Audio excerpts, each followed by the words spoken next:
Retro Electro Tech.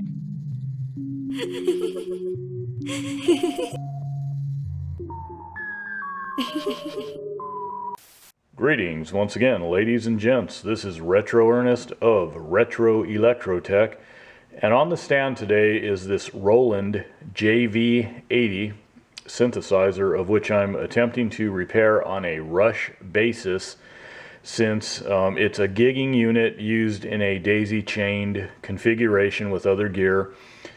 And there's a little break between now and the time it needs to be used in an upcoming show. So I'm going to see what I can do. What happened was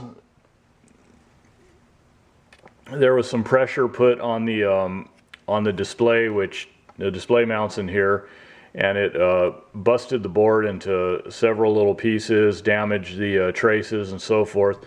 So I'm going to be inserting another display and see how it goes and get everything back together and do some testing and whatnot. So let's go ahead and move forward.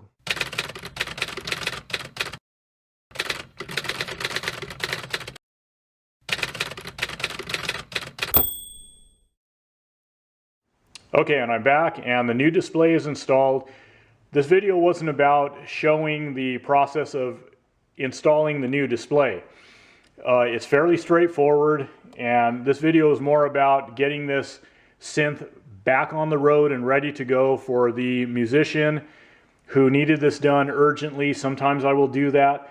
Again, this is going to be used in an upcoming show. And anyways, this is the old board, as I pointed out before. The new display, again, it was a fairly straightforward installation. This is the old board. The display is not mounted to this board, but the new display came with a a harness that's pre-wired to the board, a connector on one end. So it's just a matter of mounting it back in place, plugging it into the main board, and and then just testing things. So let me go ahead and fire it up over here. There we go. Let me zoom into the display. You can see that we have lights, camera, and action. Everything is working. And over here you can see that on this other bench over here, I just have that little test amp over there, that little PV that I use for just quick checks and testing. So you can see that we have sound.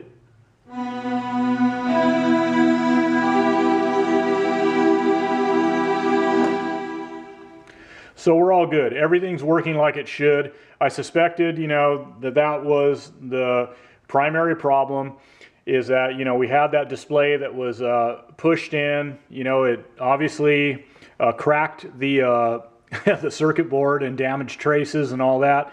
I have worked on this synth before for this musician. There were several of the tactile switches that I replaced before that were not very responsive. I replaced, I think, about 7 of those little tactile switches, micro switches. So, I'm familiar with this synth, and I've kept it going, and I will continue to keep it going as long as I can. So this thing is ready to go and ready to perform in the Opera House upcoming. So that's about it. I just wanted to kind of showcase this, and that I do some of these urgent repairs when I can to get these things, different instruments, whether it's guitar amps and synths and all that, on the road for working musicians when I can. I can't always do rush work, but in this case I was able to do it. So that's about it, guys. As I always say, peace, love, music, and the vintage audio that brings it to your ears. Till next time, y'all take care. This is a poor man's shoe production.